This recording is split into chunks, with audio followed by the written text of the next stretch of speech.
Hello my dear students, welcome back to Alpha Knowledge Box. इस video में आज मैं एनसीईआरटी क्लास 9 हिंदी गंगा के गद्य खंड में दिए हुए पार्ट 1 दो बैलों की कथा की व्याख्या करने वाली हूँ।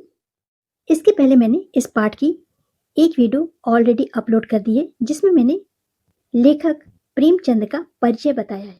अगर अभी तक आपने इस वीडियो को नहीं देखा है तो वीडियो की डिस्क्रिप्शन बॉक्स में दी हुई लिंक से या फिर चैनल के प्लेलिस्ट क्लास 9 हिंदी गंगा से आप इस वीडियो को देख सकते हैं। दो बैलों की कथा में दो बैल हैं, एक का नाम है हीरा और दूसरे का नाम है मोती और इनके मालिक का नाम है झूरी। किसी कारणवश झूरी को इन दोनों बैलों को किसी दूसरी जगह अपनी पत्नी के भाई के घर भेजना पड़ता है, जहाँ पर हीरा मोती का कोई ध्यान भी नहीं रखता, उन्हें खाने को भी नहीं देता। जहाँ पर इन्हें भेजा जाते हैं वहाँ पर एक छोटी सी लड़की होती है जिसे इन पर दया आती है और वो अपने हिस्से की रोटी इन्हें खिलाया करती है। एक दिन उस लड़की के सहायता से वहाँ से भाग निकलते हैं। उन्हें कई समस्याओं का संघर्षों का सामना करना पड़ता है। अंत में उन्हें एक कसाई को बेच दिया जाता है, लेकिन ये दोनों हिम्मत नहीं हारते उस कसाई से अपने आप को छुड़ा करके अपने मालिक झूरी के पास पहुंच जाते हैं। इस कहानी में दोनों बैलों के बीच दोस्ती और मालिक के प्रति वफादारी दिखाई गई है। इस कहानी के माध्यम से ये बताया गया है कि स्वतंत्रता संघर्ष करने पर ही मिलती है। चलिए कहानी की तरफ बढ़ते हैं। कहानी की शुरुआत होती है कि जानवरों में गधा सबसे ज्यादा बुद्धिहीन समझा जाता है। बुद्धिहीन मतलब जिसके अंदर बुद्धि ही न हो, जिसके अंदर सोचने समझने की ताकत ही न हो। सामान्य जीवन में भी आपने देखा होगा कि अक्सर जो लोग काम नहीं कर पाते उन्हें बोला जाता है, गधे हो क्या? बिल्कुल गधे हो। हम जब किसी आदमी को परले दर्जे का बेवकूफ कहना चाहते हैं तो उसे गधा कहते हैं। कहने का अर्थ है कि जब हम किसी आदमी को, किसी इंसान को बहुत ज्यादा बेवकूफ कहना चाहते हैं तो हम उसे कहते हैं कि गधे हो क्या। लेखक कहते हैं कि गधा सचमुच बेवकूफ है या उसके सीधेपन, उसकी निरापद सहिष्णुता ने उसे यह पदवी दे दी है।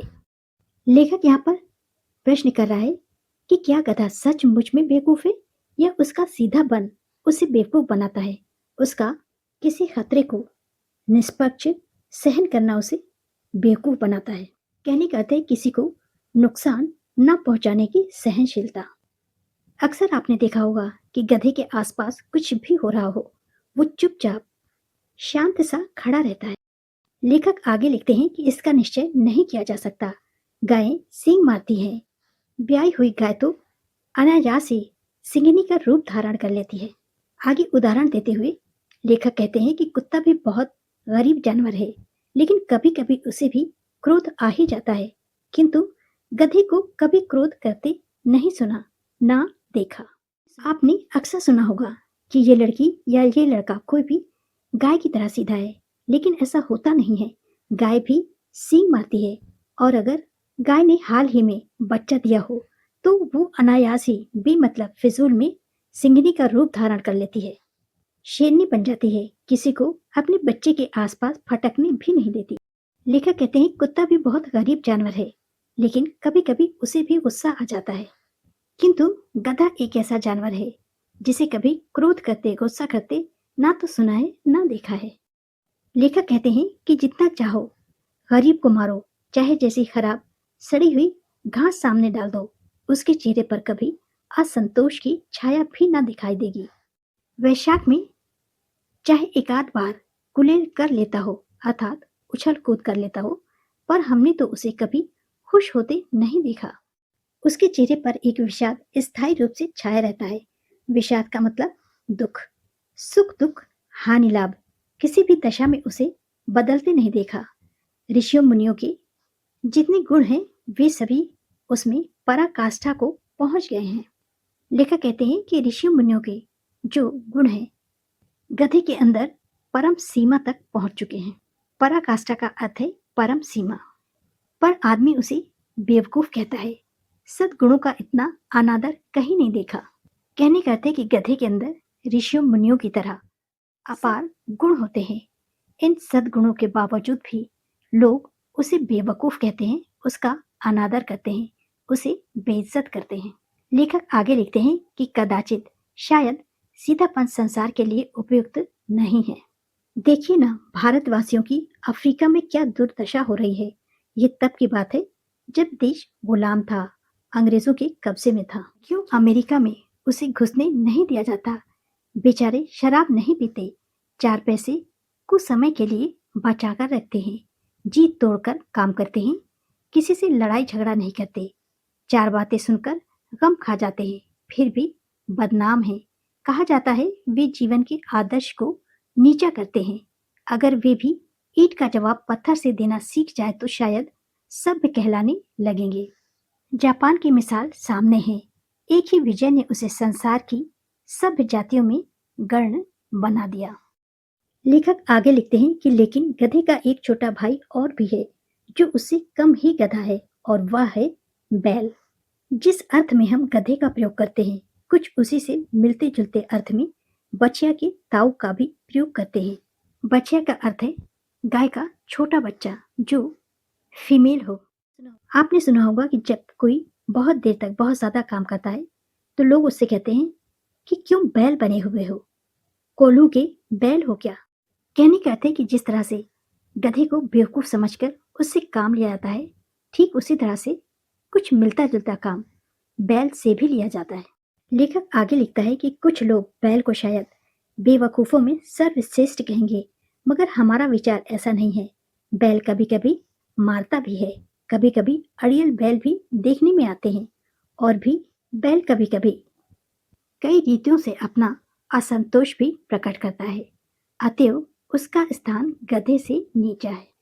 यहाँ पर यह कहने की कोशिश की जा रही है कि बैल भी बेवकूफ होता है, लेकिन गधे की तरह बेवकूफ नहीं होता। दो बैलों की असली कथा यहाँ से शुरू होती है कि झूरी काची के दोनों बैलों के नाम थे हीरा और मोती। दोनों पछाई जाति के थे, देखने में सुंदर, काम में चौकस, डील में ऊंचे। पछाई जाति का मतलब है पश्चिम दिशा की ओर पाए जाने वाले अच्छी नस्ल के ताकतवर बैल। हीरा और मोती दोनों पछाई जाति के थे, देखने में बहुत सुंदर थे, काम में बहुत ज्यादा चौकस और देखने में बनावट में काफी ऊंचे थे। हीरा और मोती बहुत दिनों से साथ साथ थे, इसलिए उनमें भाईचारा भी हो गया था। दोनों आमने सामने या आसपास बैठे हुए एक दूसरे से मूक भाषा में विचार विनिमय करते थे, चुपचाप अपनी भाषा में बातें करते थे। एक दूसरे के मन की बात कैसे समझ जाते थे हम नहीं कह सकते। अवश्य ही उनमें कोई ऐसी गुप्त शक्ति थी जिससे जिससे जीवों में श्रेष्ठता का दावा करने वाला मनुष्य वंचित था। हम सब जानते हैं कि जीवों में सबसे श्रेष्ठ मनुष्य है, लेकिन फिर भी ऐसा लगता था जैसे उन दोनों के पास कोई छुपी हुई शक्ति है जो मनुष्य के पास नहीं है। दोनों एक दूसरे को चाटकर और सूंघकर अपना प्रेम प्रकट करते थे। आपने देखा होगा कि बहुत सारे जानवर प्रेम दिखाने के लिए, आपसी संबंध को जताने के लिए एक दूसरे को चाटते थे। ठीक इसी तरह से दोनों बैल भी आपस में एक दूसरे को चाटते थे, और कभी कभी दोनों सींग भी मिला लिया करते थे। विग्रह के नाते नहीं, अर्थात लड़ाई झगड़े के नाते नहीं, बल्कि केवल प्यार के भाव से, विनोद के भाव से, आत्मीयता के भाव से। जैसे दोस्तों में घनिष्ठता होते ही धौल धप्पा होने लगता है। नजदीकी और घनिष्ठता के कारण दोस्तों में जो मारपीट होती है उसे धौल धप्पा बोलते हैं। इसी तरह से दोनों बैल भी अपनी सींगों को मिला लिया करते थे, जैसे वो लड़ाई कर रहे हों, लेकिन उनके बीच प्यार था। दिन भर के बाद दोपहर के समय या शाम में दोनों खुलते थे और एक दूसरे की थकान मिटाने के लिए चाट चूट कर अपनी थकान मिटा लिया करते थे। नाद में खाली भूसा पड़ जाने के बाद दोनों साथ उठते, साथ नाद में मुंह डालते और साथ ही बैठते थे। एक मुंह हटा लेता तो दूसरा भी हटा लेता था। नाद का मतलब होता है जानवरों के खाना खाने का एक बर्तन। जब नाद में एक मुंह डालता था खाना खाने के लिए तो दूसरा झट से अपना मुंह निकाल लिया करता था ताकि पहले वाला अच्छी तरह से खा सके। दोनों में बहुत गहरी दोस्ती और अपनापन था। चलिए देखते हैं कहानी में आगे क्या होता है। संयोग की बात, झूरी ने एक बार गोई को ससुराल भेज दिया। गोई मतलब बैलों को। बैलों को क्या मालूम वे क्यों भेजे जा रहे हैं, समझे। मालिक ने हमें भेज दिया, अपना यूं बेचा जाना उन्हें अच्छा लगा या बुरा कौन जाने, पर झूरी के साले गया को घर तक गोई ले जाने में दांतों पसीना आ गया। झूरी ने बैलों को अपने साले के पास अपनी पत्नी के भाई के पास भेजा था और उसका साला गया दोनों बैलों को अपने घर तक ले जाने में बहुत ज्यादा परेशान हो गया। उसके पसीने छूट गए। गया दोनों को पीछे से हाँकता तो दोनों दाएं बाएं भागते, पगैया पकड़कर आगे से खींचता तो दोनों पीछे की ओर जोर लगाते।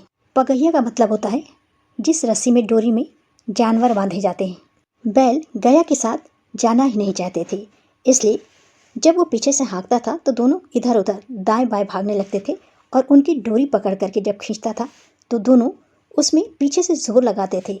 मारता तो दोनों सींग नीचे करके हुकारते, अर्थात मारने पर सींग नीचे करके उसे डराते थे। अगर ईश्वर ने उन्हें वाणी दी होती तो झूरी से पूछते, तुम हम गरीबों को क्यों निकाल रहे हो। झूरी और दोनों बैल आपस में बहुत प्यार करते थे।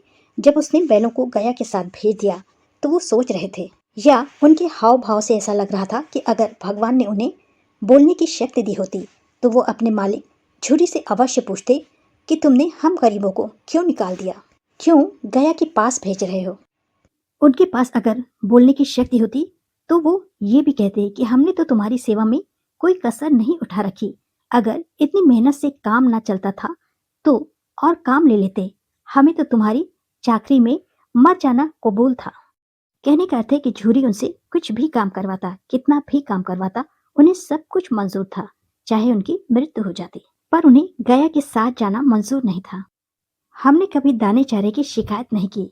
तुमने जो कुछ खिलाया वह सिर झुकाकर खा लिया, फिर तुमने हमें इस जालिम के हाथ क्यों बेच दिया। ये लेखक द्वारा सोची गई एक कल्पना है जो ये व्यक्त कर रहा है कि जानवरों के अंदर भी भावनाएं होती हैं, वो इंसानों से जुड़ जाते हैं। अब तक शाम हो चुकी थी। दोनों बैल संध्या के समय अपने नए घर पहुंचे, नए स्थान पर पहुंचे। दिन भर के भूखे थे, लेकिन जब नाद में लगाए गए, अर्थात नाद में उन्हें खाना दिया गया तो एक ने भी उसमें मुंह न डाला। दोनों ने कुछ भी नहीं खाया। दिल भारी हो रहा था। जिसे उन्होंने अपना घर समझ रखा था वह आज उनसे छूट गया था। यह नया घर, नया गांव, नए आदमी उन्हें बेगानों से लगते थे। जिस स्थान पर उन दोनों को ले जाया गया था वहां के सभी लोग उससे अपरिचित थे। गांव के लोग, गांव, वहां के आदमी सभी उसे बेगाने से, अनजान से लग रहे थे, क्योंकि उन्होंने अब तक का जीवन झूरी के साथ गुजारा था और उन्हें लगता था कि झूरी का घर ही उनका घर है। दोनों ने अपनी मूक भाषा में सलाह की। मूक भाषा मतलब बिना बोले, इशारे में। एक दूसरे को कनखियों से देखा, अर्थात आंखों के किनारे से देखा और लेट गए। जब गांव में सोता पड़ गया, अर्थात सब कोई सो गया, हर कोई सो गया, तो दोनों ने जोर मारकर पगहे तुड़ा डाले और घर की तरफ चले। पगहे तुड़ा डाले का मतलब है बांधी गई रस्सी को तोड़ दिया। पगहे अर्थात बांधी गई रस्सी इतनी मजबूत थी कि अनुमान न हो सकता था कि कोई बैल उसे तोड़ सकता है, पर इन दोनों ने इस समय दूनी शक्ति आ गई थी। एक एक झटके से रस्सियां टूट गईं। अक्सर आपने देखा होगा कि जब कोई गुस्सा होता है तो उसमें दुगनी शक्ति आ जाती है।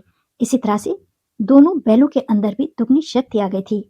उन्होंने पूरा जोर लगाया और बंधी हुई रस्सियों को एक झटके में तोड़ दिया। अब सुबह हो चुकी थी। झूरी प्रातःकाल सोकर उठा तो देखा कि दोनों बैल चरनी पर खड़े हैं। चरनी का मतलब है वो स्थान जहाँ पशुओं का खाना रखा हुआ होता है। दोनों भागकर सुबह सुबह झूरी के पास पहुंच चुके थे और जहाँ पर उनका खाना रखा हुआ था वहां आकर के खड़े हो गए थे। दोनों की गर्दनों में आधा आधा गराव लटक रहा था। गले में बंधी हुई रस्सी, क्योंकि ये दोनों रस्सी तोड़ कर आए थे इसलिए रस्सी इनके गले में बंधी हुई थी और वो आधी टूटी हुई थी। घुटने तक पांव कीचड़ में भरे थे और दोनों की आंखों में विद्रोह में स्नेह झलक रहा था। दोनों की आंखों में प्यार और गुस्सा दोनों झलक रहा था, मानो वो कह रहे हो कि मुझे तुमने गया के पास क्यों भेजा, मुझे क्यों बेचा। झूरी बैलों को देखकर स्नेह से गदगद हो गया, अर्थात प्यार से फूला न समाया। दौड़कर उन्हें गले लगा लिया। प्रेमालिंगन और चुंबन का वह दृश्य बड़ा ही मनोहर था। जब झूरी ने दोनों को गले लगाया तो उनका जो आलिंगन था और चुंबन था, बैलों को जब उसने प्यार से चूमा तो वह दृश्य मन को मोह लेने वाला। हीरा और मोती को वापस देखकर घर और गांव के लड़के जमा हो गए और तालियां बजा बजाकर उनका स्वागत करने लगे। गांव के इतिहास में यह घटना अभूतपूर्व न होने पर भी महत्वपूर्ण थी। अभूतपूर्व घटना से मतलब है ऐसी घटना जो कभी न हुई हो, अनोखी हो, फिर भी महत्वपूर्ण हो। बाल सभा ने निश्चय किया, अर्थात बालकों की सभा ने ये निश्चय किया कि दोनों पशु वीरों को अभिनंदन पत्र देना चाहिए। इसके लिए उन्होंने घर से रोटियां, लावा, कोई गुड़, कोई चोकर, कोई भूसी लाया, दोनों बैलों के अभिनंदन के लिए, उनके स्वागत के लिए। बाल सभा के एक बालक ने कहा, ऐसे बैल किसी के पास न होंगे। दूसरे बालक ने पहले बालक का समर्थन किया, उसका साथ दिया और कहा कि इतनी दूर से दोनों अकेले चले आए। तीसरा बोला, बैल नहीं है वे, उस जन्म के आदमी हैं। अर्थात कहने का अर्थ है कि ये बैल बैल नहीं है, बल्कि पुराने समय के आदमी हैं जिन्हें अपने घर का रास्ता मालूम है और वो अपने घर वापस आ गए। इसका प्रतिवाद करने का किसी को साहस न था। प्रतिवाद का अर्थ है विरोध में बोलना या खिलाफ जाना।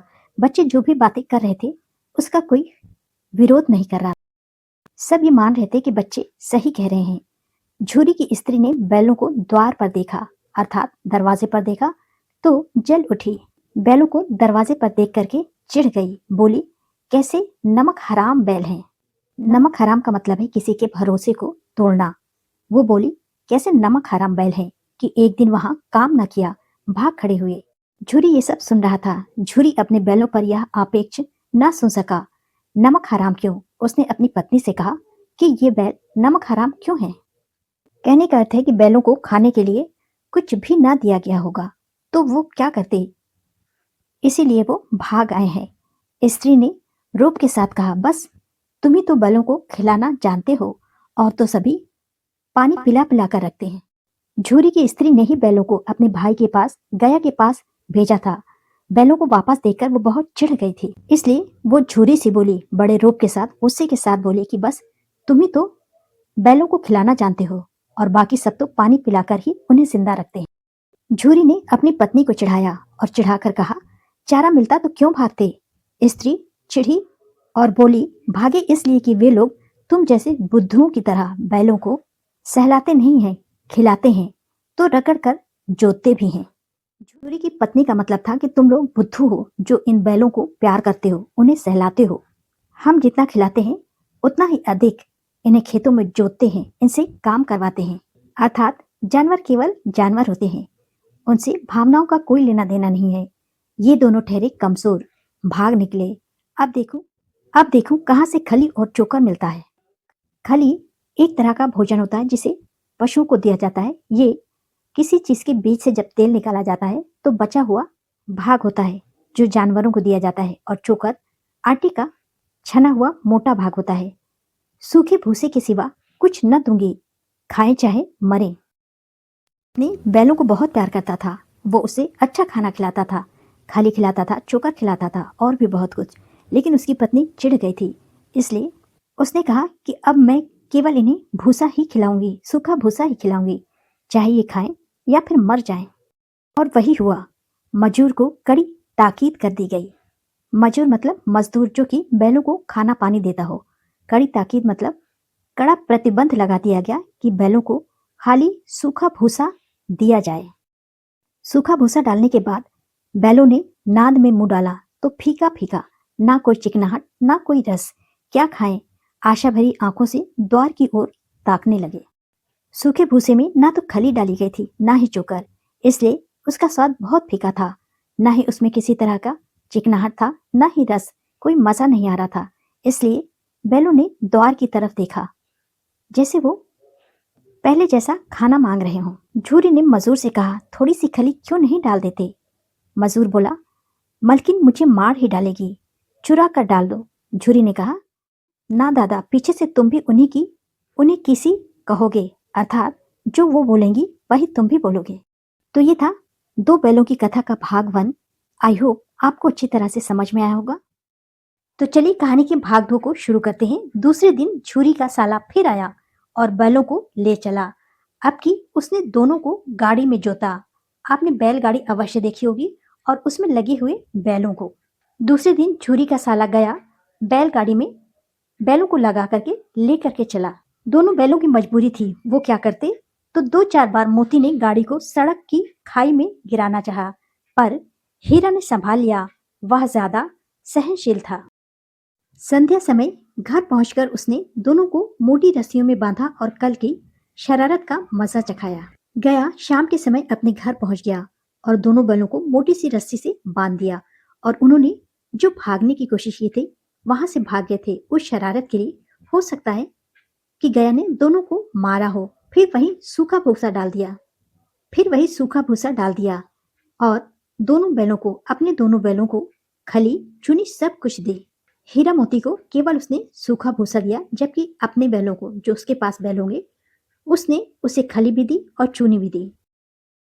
दोनों बैलों का ऐसा अपमान कभी न हुआ था। झूरी इन्हें फूल की छड़ी से भी न छूता था, जबकि गया ने उन्हें मारा अवश्य होगा। उसकी टिटकार पर दोनों उड़ने लगते थे। जानवरों या बैलों को आगे बढ़ने के लिए मुख से जो आवाज निकाली जाती है उसे टिटकार कहते हैं। बैल वही कह रहे हैं कि झूरी ने उन्हें कभी फूल की छड़ी से भी नहीं मारा, बहुत ज्यादा प्यार करता था, और एक आवाज निकालने पर वो दोनों उड़ने लगते थे, अर्थात तेजी से दौड़ने लगते थे। यहाँ मार पड़ी, आह सम्मान की व्यथा तो थी ही, उस पर मिला सूखा भूसा। इस तरह से क्योंकि दोनों बैलों को झूरी बहुत ज्यादा प्यार करता था, इसलिए गया के घर आकर उन्होंने बहुत ज्यादा अपमान महसूस किया, क्योंकि उन्हें केवल सूखा भूसा खाने को दिया गया और मार भी पड़ी। दोनों ने नान की तरफ आंखें तक न उठाई। दूसरे दिन गया ने बैलों को हल में जोता, पर इन दोनों ने जैसे पांव न उठाने की कसम खा ली थी। वह मारते मारते थक गया, पर दोनों ने पांव न उठाया। एक बार जब उस निर्दयी ने हीरा की नाक पर खूब डंडे जमाए तो मोती का गुस्सा काबू के बाहर हो गया। हल लेकर भागा। हल, रस्सी, जुआ, चोट सब टूट टाट कर बाहर हो गया। गले में बड़ी बड़ी रस्सियां ना होती तो दोनों पकड़ाई में ना आते। दोनों पकड़ाई में ना आते का अर्थ है कि दोनों को पकड़ना मुश्किल था। हीरा ने मूक भाषा में कहा, भागना व्यर्थ है। मोती ने उत्तर दिया, तुम्हारी तो इसने जान ही ले ली थी। हीरा बोला, अब की बड़ी मार पड़ेगी। मोती बोला, पढ़ने दो, बैल का जन्म लिया है तो मार से कहां तक बचेंगे। जब हीरा मोती मूक भाषा में बातें कर रहे थे तभी गया दो आदमियों के साथ दौड़ा आ रहा है। दोनों के हाथों में लाठियां हैं। मोती बोला, कहो तो दिखा दूं कुछ मजा, मैं भी लाठी लेकर आ रहा है। हीरा बोला। हीरा ने समझाया, नहीं भाई, खड़े हो जाओ। मोती बोला, मुझे मारेगा तो मैं भी एक दो को गिरा दूंगा। हीरा ने कहा, नहीं, हमारी जाति का यह धर्म नहीं है। मोती दिल में ऐंठ कर रह गया। कहने का अर्थ है कि मोती ने अपनी बात को अपने दिल में ही दबा कर रख लिया। इतने में गया आ पहुंचा और दोनों को पकड़कर ले चला। कुशल हुई कि उसने इस वक्त मार पीट न की। कुशल हुई मतलब ये अच्छी बात हुई कि उस समय जब गया उनको पकड़कर ले जा रहा था तो बैलों को मारा पीटा नहीं, नहीं तो मोती भी पलट पड़ता। उसके तेवर देखकर गया और उसके सहायक समझ गए कि इस वक्त टाल जाना मतलब थोड़ी देर के लिए किसी काम को रोक देना, और वक्त मतलब होता है समय। मसलहत का अर्थ होता है सोच समझ कर लिया गया निर्णय। मोती के तेवर देखकर गया और उसके साथी समझ गए कि इस समय स्थिति को टालना बेहतर है। चलिए आगे देखते हैं कि कहानी में क्या हुआ। आज दोनों के सामने फिर वही सूखा भूसा लाया गया। दोनों चुपचाप खड़े रहे। घर के लोग भोजन करने लगे। उस वक्त छोटी सी लड़की दो रोटियां लिए निकली और दोनों के मुंह में देकर चली गई। जो अपने हिस्से की रोटी बैलों के मुंह में दे करके आई थी, उस एक रोटी ने इनकी भूख तो क्या शांत होती। उस एक रोटी से इनकी भूख तो क्या शांत होती, पर दोनों के हृदय को मानो भोजन मिल गया। उस लड़की का इन दोनों को इस तरह से रोटी देना बहुत अच्छा लगा। उनके मन में, हृदय में एक खुशी सी दौड़ गई। यहाँ भी किसी सज्जन का वास है। वह लड़की भैरव की थी। उसकी माँ मर चुकी थी। सौतेली माँ उसे मारती रहती थी, इसलिए इन बैलों से उसे एक प्रकार की आत्मीयता हो गई थी। इस चित्र में देखिए, ये वो लड़की है जिसने अपने हिस्से की दोनों रोटी इन बैलों को दे दी थी। हीरा और मोती दोनों दिन भर जोते जाते, डंडे खाते, अड़ते, शाम को थान पर बांध दिए जाते। थान का मतलब वो स्थान जहाँ पर जानवर बांधे जाते, और रात को वही बालिका उन्हें दो रोटियां खिला जाती। प्रेम की इस प्रसाद की यह बरकत थी कि दो दो गाल सूखा भूसा खाकर भी दोनों दुर्बल न होते थे। मगर दोनों की आंखों में रोम रोम में विद्रोह भरा हुआ था। प्रेम के इस प्रसाद का मतलब है लड़की जो 2 रोटी दे जाती थी, जिसमें बैलों के लिए प्यार था। बरकत का अर्थ है किसी भी चीज में बिना कुछ किए भगवान की दया से बढ़ोतरी हो जाए, क्योंकि बालिका के दिल में दोनों बैलों के लिए दया और प्यार था। इन रोटियों में इतनी बरकत थी कि थोड़ा सा भूसा खाने के बाद भी वो दोनों कमजोर नहीं हुए, लेकिन फिर भी उनकी आंखों में रोम रोम में विद्रोह था, गुस्सा भरा हुआ था। मोती बहुत गुस्सा वाला था। एक दिन मोती ने मूक भाषा में कहा, अब तो नहीं सहा जाता हीरा। हीरा बोला, क्या करना चाहते हो? मोती ने कहा, एक आध को सींग पर उठाकर फेंक दूंगा। हीरा ने कहा कि जानते हो, वह प्यारी सी लड़की जो हमें रोटियां खिलाती है उसी घर की है, जो इस घर का मालिक है। अगर तुमने उसे कुछ चोट पहुंचाई, वो मर गया तो बेचारी लड़की अनाथ हो जाएगी। मोती कहता है, तुम मालकिन को ना फेंक दूं, वही तो उस लड़की को मारती है। हीरा कहता है, लेकिन औरत जात पर सींग चलाना मना है, यह भूल जाते हो।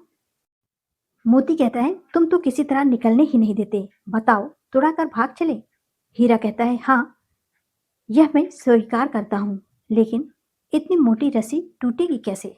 मोती कहता है, इसका एक उपाय है, पहले रस्सी को थोड़ा सा चबा लो, फिर एक झटके में जाती है। कहने का अर्थ है कि रस्सी को चबाने से वो बीच से कमजोर हो जाएगी और एक झटके में टूट जाएगी। चलिए देखते हैं आगे क्या होता है।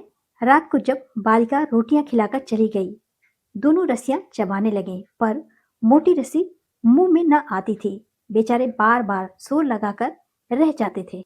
काफी मोटी रस्सी से दोनों को बांधा गया था ताकि वो रस्सी तोड़कर भाग ना जाए, इसलिए वो रस्सी उनके मुंह में आ ही नहीं रही थी कि वो उसे चबा सके। सहसा अचानक से घर का द्वार खुला और वही लड़की निकली। दोनों सिर झुकाकर उसका हाथ चाटने लगे। दोनों की पूंछें खड़ी हो गईं। उसने उनके माथे सहलाए और बोली, खोली देती हूँ, चुपके से भाग जाओ, नहीं तो यहाँ लोग मार डालेंगे। लड़की बोली, आज घर में सलाह हो रही है कि इनकी नाकों में नाद डाल दी जाए।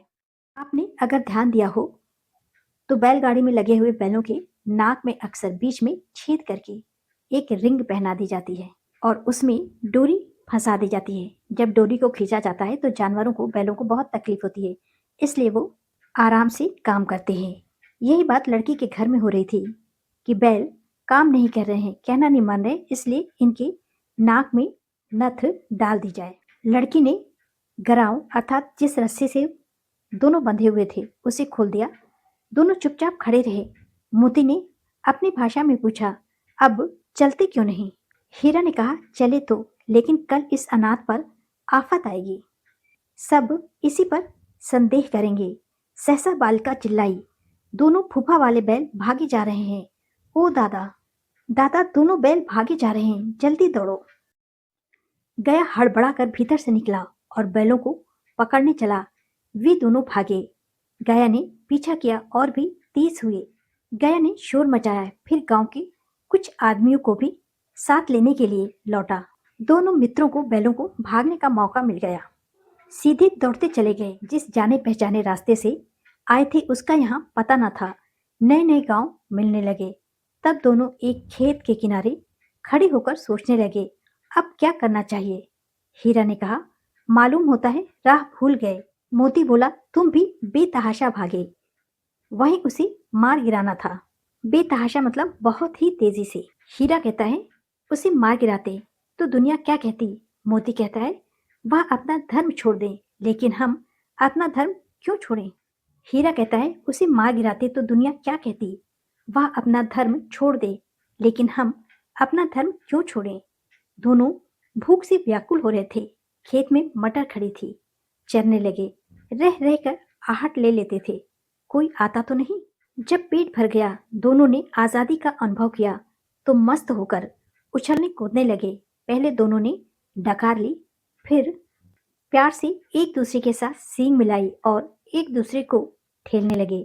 मोती ने हीरा को कई कदम पीछे हटा दिया, यहाँ तक कि वह खाई में गिर गया। तब उसे भी क्रोध आया, संभल कर उठा और फिर मोती से मिल गया। मोती ने देखा खेल में झगड़ा हुआ चाहता है तो किनारे हट गया। अर्थात खेल खेल में झगड़ा न हो जाए, इसलिए वह किनारे हट गया। तो ये था कहानी का भाग 2। चलिए भाग 3 की तरफ बढ़ते हैं। हीरा मोती ने देखा कि एक बहुत बड़ा सांड हाथी के बराबर डौंकता हुआ चिल्लाता हुआ उनकी तरफ आ रहा है। दोनों मित्र इधर उधर देखने लगे। वो इतना ताकतवर था कि उससे भिड़ना, उससे लड़ना जान खोने के बराबर था। लेकिन अगर उससे ना लड़ा जाए तो भी जान बचती नजर नहीं आ रही थी। इन्हीं की तरफ आ भी रहा है। दोनों देखकर कहते हैं कि कितनी भयंकर सूरत है।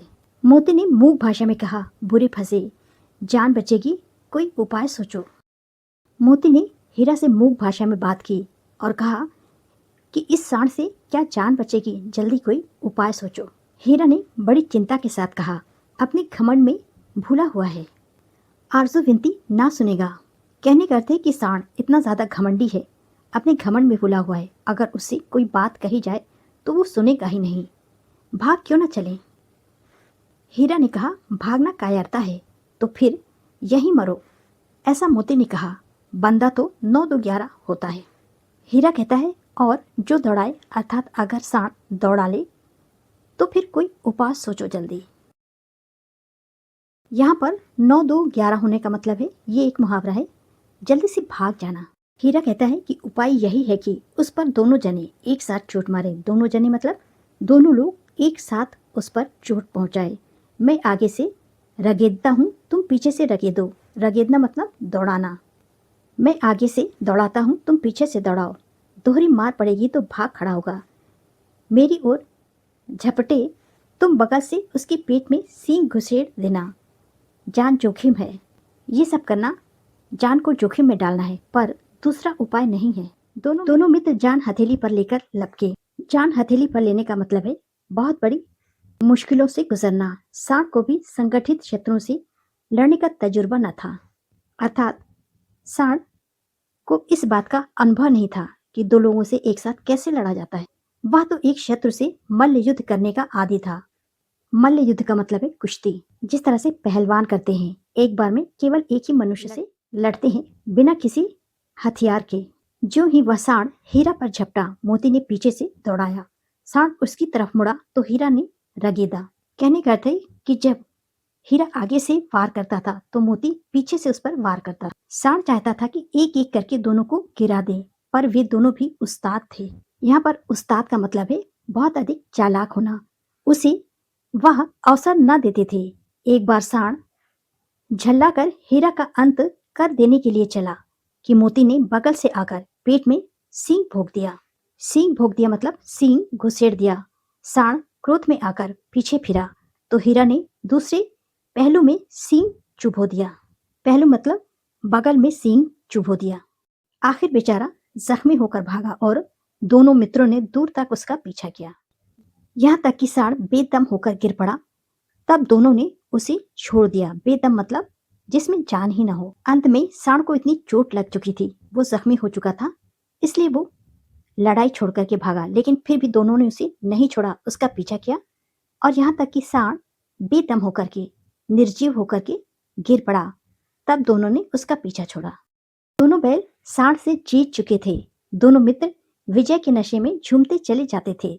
मोती ने अपनी सांकेतिक भाषा में कहा, मेरा जी तो चाहता था कि बच्चा को मार ही डालूं। हीरा ने तिरस्कार किया, गिरे हुए बैरी पर सींग न चलाना चाहिए, यह सब ढोंग है। मोती कहता है, यह सब ढोंग है, बैरी को ऐसा मारना चाहिए कि फिर न उठे। अब घर कैसे पहुंचेंगे वह सोचो। हीरा कहता है, अब घर कैसे पहुंचेंगे वह तो सोचो। मोती कहता है, पहले कुछ खा लें तो सोचें। सामने मटर का खेत था ही। मोती उसमें घुस गया। हीरा मना करता रहा, पर उसने एक न सुनी। अभी 2 ही 4 ग्राम खाए थे कि 2 आदमी लाठी लिए दौड़ पड़े और दोनों मित्रों को घेर लिया। हीरा तो मेड़ पर था। मेड़ का अर्थ है खेत के चारों ओर उठी हुई मिट्टी। निकल गया। मोती सींचे हुए खेत में था, जहां पर गीली मिट्टी होती है। उसके खुर कीचड़ में धंसने लगे। खुर मतलब पैर के नीचे का हिस्सा। बेचारा ना भाग सका, पकड़ लिया। हीरा ने देखा संगी संकट में है, अर्थात उसका मित्र मोती संकट में था तो लौट पड़ा। फंसेंगे तो दोनों फंसेंगे। रखवालों ने उसे भी पकड़ लिया। प्रातःकाल सुबह सुबह दोनों मित्र कांजी हाउस में बंद कर दिए गए। कांजी हाउस वो सरकारी जगह होती है जहां पर आवारा घूमने वाले जानवरों को रखा जाता है और उसका पता न लगने पर उसे बेच दिया जाता है। आई होप आपको कहानी का भाग 1, भाग 2 और भाग 3 अच्छी तरह से समझ में आ गया होगा। चलिए भाग 4 की तरफ बढ़ते हैं। दोनों मित्रों को जीवन में पहली बार ऐसा साबिका पड़ा कि सारा दिन बीत गया और खाने को एक दिन का भी ना मिला। साबिका का मतलब है ऐसा पहले कभी ना होना, क्योंकि दोनों लोग पहली बार कांची हाउस गए थे। समझ ही न आता था यह कैसा स्वामी है। इससे तो गया फिर भी अच्छा था। यहाँ कई भैंसें थी, कई बकरियां, कई घोड़े, कई गधे, पर किसी के सामने चारा न था। सब जमीन पर मुर्दों की तरह पड़े थे, मुर्दों की तरह जैसे मृत्यु हो गई हो। कई तो इतने कमजोर हो गए थे कि खड़े भी ना हो सकते थे। सारा दिन दोनों मित्र फाटक की ओर टकटकी लगाए ताकते रहे, पर कोई चारा लेकर आता ना दिखाई दिया। तब दोनों ने दीवार की नमकीन मिट्टी चाटनी शुरू कर दी। कांजी हाउस में हीरा मोती से भूख बर्दाश्त नहीं हो रही थी। उन दोनों को ऐसा लग रहा था जैसे प्राण ही निकल जाएंगे, उनकी मृत्यु हो जाएगी। हीरा कहता है, इतनी जल्दी हिम्मत ना हारो भाई, यहाँ से भागने का कोई उपाय निकालना चाहिए। हीरा कहता है, आओ दीवार तोड़ डालें। मोती कहता है, मुझसे तो अब कुछ नहीं होगा। हीरा कहता है, बस इसी बूते पर अकड़ते थे, सारी अकड़ निकल गई। बाड़े की दीवार कच्ची थी, हीरा मजबूत तो था ही। उसने नुकीले सींग दीवार पे गड़ा दिए और जोर मारा तो मिट्टी का एक चिप्पड़ निकल आया, ऊपर की पपड़ी निकल आई। फिर तो उसका साहस बढ़ा। उसने दौड़ दौड़कर दीवार पर चोटें की और हर चोट से थोड़ी थोड़ी मिट्टी गिराने लगा। उसी समय कांजी हाउस का चौकीदार लालटेन लेकर के आया और जानवरों की हाजिरी लगाने लगा। हीरा का उज्जट टिप्पण देखकर उसने उसे कई डंडे रसीद कर दिए, अर्थात मार दिए, और मोटी सी रस्सी में बांध दिया। मोती ने पड़े पड़े कहा, आखिर मार खाई, क्या मिला? अपने बूते भर जोर तो मार दिया। हीरा ने कहा, ऐसा जोर मारना किस काम का कि और बंधन में पड़ गए। मोती ने कहा, जोर तो मारता ही जाऊंगा, चाहे कितनी ही बंधन पड़ते जाएं। हीरा ने कहा कि जान से हाथ धोना पड़ेगा। मोती ने कहा, कुछ परवाह नहीं, यूं भी तो मरना ही है। सोचो दीवार खुद जाती तो कितनी जानें बच जाती। इतने भाई यहाँ बंद हैं, किसी की देह में जान नहीं है। 2-4 दिन और यही हाल रहा तो सब मर जाएंगे। हीरा ने कहा, हाँ यह बात तो है। अच्छा तो ला, फिर मैं भी जोर लगाता हूँ। मोती ने भी दीवार में उसी जगह पर सींग मारा। थोड़ी सी मिट्टी गिरी और फिर हिम्मत बढ़ी। फिर तो वह दीवार में सींग लगाकर इस तरह जोर करने लगा मानो किसी प्रतिद्वंदी से लड़ रहा है। आखिर कोई 2 घंटे की जोर आजमाइश के बाद दीवार ऊपर से लगभग एक हाथ गिर गई। उसने दूनी शक्ति से दूसरा धक्का मारा तो आधी दीवार गिर पड़ी।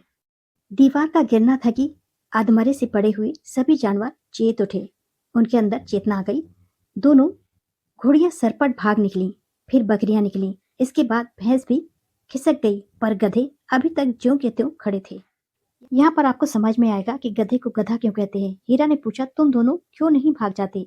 एक गधे ने कहा, जो कहीं फिर पकड़ लिए जाएं तो क्या हर्ज है, अभी तो भागने का अवसर है। हमें तो डर लगता है, हम यहीं पड़े रहेंगे। गधों को भागने का अवसर मिला था, फिर भी वो अपनी बेवकूफी में वहीं खड़े हुए थे। चलिए कहानी में आगे बढ़ते हैं। आधी रात से ऊपर जा चुकी थी। दोनों गधे अभी तक खड़े सोच रहे थे कि भागे या ना भागे, और मोती अपने मित्र की रस्सी तोड़ने में लगा हुआ था।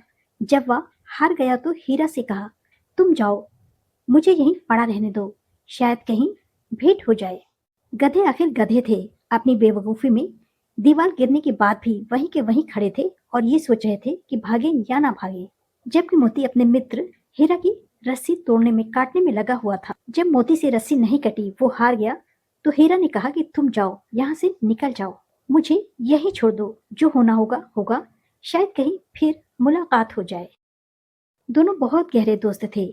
मोती ने आंखों में आंसू लाकर कहा, तुम मुझे इतना स्वार्थी समझते हो हीरा? हम और तुम इतने दोनों एक साथ रहे हैं, आज तुम विपत्ति में पड़ गए तो मैं तुम्हें छोड़कर अलग हो जाऊं? भले ही मोती और हीरा का स्वभाव अलग अलग था, लेकिन उन्होंने अपना जीवन काफी समय से एक साथ गुजारा था। दोनों में गहरी दोस्ती थी, प्यार था। इसलिए जब हीरा मोती को जाने को कहता है तो मोती की आंखों में आंसू आ जाते हैं। वो कहता है कि मैं इतना मतलबी स्वार्थी नहीं हूं कि इस तरह की विपत्ति में, परेशानी में तुम्हें अकेला छोड़कर चला जाऊं। बहुत मार पड़ेगी, लोग समझ जाएंगे यह तुम्हारी शरारत है। मोती ने गर्व से, घमंड से कहा, बोला, जिस अपराध के लिए तुम्हारे गले में बंधन पड़ा उसके लिए अगर मुझ पर मार पड़े तो क्या चिंता। इतना तो हो ही गया कि 9-10 प्राणियों की जान बच गई, वे सब तो आशीर्वाद देंगे। मोती ये सब क्यों कह रहा था? क्योंकि दीवार गिरने से वहां जितने भी जानवर थे सभी भाग चुके थे, केवल गधों को छोड़कर। उसका कहना था कि जो भी जानवर यहाँ से जा चुके हैं, स्वतंत्र हो चुके हैं, वो हमें आशीर्वाद अवश्य देंगे। यह कहते हुए मोती ने दोनों गधों को सींगों से मार मार कर बाड़े के बाहर निकाला और तब अपने बंधु, अपने मित्र के साथ पास आकर सो रहा। बेवकूफ गधों को कांजी हाउस से बाहर निकालने के बाद अपने मित्र हीरा के पास सो गया। लेखक आगे लिखते हैं कि भोर होते ही मुंशी और चौकीदार तथा अन्य कर्मचारियों में कैसी खलबली मची, इसके लिखने की जरूरत नहीं। बस इतना ही काफी है कि मोती की खूब मरम्मत हुई और उसे भी मोटी रस्सी में बांध दिया गया। साधारण सी बात है। कांजी हाउस की दीवार गिर चुकी थी, सभी जानवर भाग चुके थे, केवल हीरा वहां बंधा हुआ था और मोती उसके पास सो रहा था। ये सारी चीजें देखकर सभी कर्मचारियों में एक अलग सी खलबली मच गई कि ऐसा कैसे संभव है। इसलिए मोती की खूब पिटाई की गई और उसे भी हीरा के पास ही एक मोटी सी रस्सी में बांध दिया गया। तो ये था कहानी का भाग 4। आई होप आपको अच्छी तरह से समझ में आ गया होगा। चलिए कहानी के भाग 5 की तरफ बढ़ते हैं। कहानी इस तरह से आगे बढ़ती है कि एक सप्ताह तक दोनों मित्र वहां बंधे पड़े रहे। वहां बंधे पड़े रहे मतलब कांची हाउस में बंधे पड़े रहे। किसी ने चारे का एक तृण भी न डाला। तृण का अर्थ है एक तिनका भी। किसी ने चारे का, भूसे का एक तिनका भी उन्हें खाने को नहीं दिया। एक बार पानी दिखा दिया जाता था, यही उनका आधार था। दोनों इतने दुर्बल हो गए थे कि उठा तक न जाता था। ठठरियां निकल आई थी। ठठरियां का मतलब होता है हड्डियां। उन्हें कुछ भी खाने पीने को नहीं दिया जा रहा था। वो बहुत ज्यादा कमजोर हो गए थे। इतने कमजोर हो गए थे कि उनसे उठा भी नहीं जाता था और उनकी हड्डियां भी निकल आई थी। चलिए आगे बढ़ते हैं। एक दिन बाड़े के सामने डुग्गी बजने लगी और दोपहर होते होते वहां 50-60 आदमी जमा हो गए। डुग्गी क्यों बज रही थी? डुग्गी इसलिए बज रही थी क्योंकि दोनों बैलों को नीलाम करना था। तब दोनों मित्र निकाले गए और उनकी देखभाल होने लगी। लोग आ आकर उनकी सूरत देखते और मन फीका करके चले जाते। ऐसे मृतक बैलों का कौन खरीदार होता? बैल खाना न मिलने के कारण इतने कमजोर हो गए थे कि उनकी हड्डियां दिखने लगी थी। लोग उन्हें देखने तो आते, लेकिन उनकी कमजोरी देख करके वापस लौट जाते। कोई उनका खरीदार नहीं था। सहसा एक डढ़ियल आदमी जिसकी आंखें लाल थीं और मुद्रा अत्यंत कठोर आया और दोनों मित्रों के कूल्हों में उंगली गोदकर मुंशी जी से बातें करने लगा। उसका चेहरा देखकर अंतर्ज्ञान से दोनों मित्रों के दिल कांप उठे। वो समझ गए कि ये जरूर कोई कसाई है। वह कौन है और उन्हें क्यों टटोल रहा है, इस विषय में उन्हें कोई संदेह न हुआ। वो समझ चुके थे कि ये आदमी कसाई है। दोनों ने एक दूसरे को भीत नेत्रों से देखा और सिर झुका लिया, क्योंकि दोनों मित्र ये समझ चुके थे कि ये आदमी कसाई है और उन्हें क्यों ले जा रहा है। ये सब देखकर हीरा ने कहा, गया के घर से नाहक भागे। नाहक मतलब बेवजह, अब जान ना बचेगी। मोती ने अश्रद्धा के भाव से उत्तर दिया, कहते हैं भगवान सबके ऊपर दया करते हैं, उन्हें हमारे ऊपर क्यों दया नहीं आती? भगवान के लिए हमारा मरना जीना दोनों बराबर है। चलो अच्छा ही है, कुछ दिन उसके पास तो रहेंगे। एक बार भगवान ने उस लड़की के रूप में हमें बचाया, क्या अब ना बचाएंगे? मोती कहता है यह आदमी छुरी चलाएगा, देख लेना। हीरा कहता है तो क्या चिंता, मांस, खाल, सींग, हड्डी सब किसी न किसी काम आ जाएगी। इस तरह से हीरा मोती दोनों की नीलामी हो गई और दढ़ियल उन्हें लेकर के चला। नीलाम हो जाने के बाद दोनों मित्र उस दढ़िया के साथ चले। दोनों की बोटी बोटी कांप रही थी, अर्थात दोनों की मांस का एक एक टुकड़ा कांप रहा था। बेचारे पांव तक न उठा सकते थे, पर भय के मारे गिरते पड़ते भागे जा रहे थे, क्योंकि वह जरा भी चाल धीमी हो जाने पर जोर से डंडा जमा देता था। राह में गाय बैलों का एक रेवड़ हरे हरे हार में चरता नजर आया। रेवड़ का अर्थ है जानवरों का एक समूह। रास्ते में उन दोनों ने देखा कि गाय बैलों का एक झुंड हरी हरी घास चर रहा है। सभी जानवर प्रसन्न थे, चिकने चपल। कोई उछलता था तो कोई आनंद से बैठा पागुर करता था। पागुर का अर्थ है खाए गए खाने को फिर से मुंह में लेकर के चबाना। आपने अक्सर देखा होगा कि जानवर जब खाकर बैठते हैं तो फिर से वो अपना मुंह चलाते रहते हैं। वो निगले गए चारे को अपने मुंह में लेकर के चबाते हैं, जिसे पागुर करना कहते हैं। वो सोचते हैं कि कितना सुखी जीवन था इनका, पर कितने स्वार्थी हैं सब। किसी को चिंता नहीं कि उनके दो भाई बधिक के हाथ पड़े कैसे दुखी हैं। दोनों मन मारकर चुपचाप कसाई के साथ चले जा रहे थे। सहसा दोनों को ऐसा मालूम हुआ कि यह परिचित राह है। दोनों चुपचाप रस्सी में बंधे हुए कसाई के साथ चले जा रहे थे। सहसा उन्हें रास्ता कुछ परिचित सा नजर आया। उन्होंने जब ध्यान दिया तो देखा, हाँ, इसी रास्ते से गया उन्हें ले गया था। वही खेत, वही बाग, वही गांव मिलने लगे। प्रति क्षण उनकी चाल तेज होने लगी, क्योंकि वो रास्ता पहचान चुके थे। उनकी सारी थकान, सारी दुर्बलता, कमजोरी गायब हो गई। आह, यह लो, अपने ही हाथ आ गया। इसी कुएं पर हम पुर चलाने आया करते थे। यही कुआं है। दोनों बैल ये सब अपने मन में सोच रहे थे और अपनी चाल को बढ़ाते चले जा रहे थे। मोती ने कहा, हमारा घर नगीच आ गया।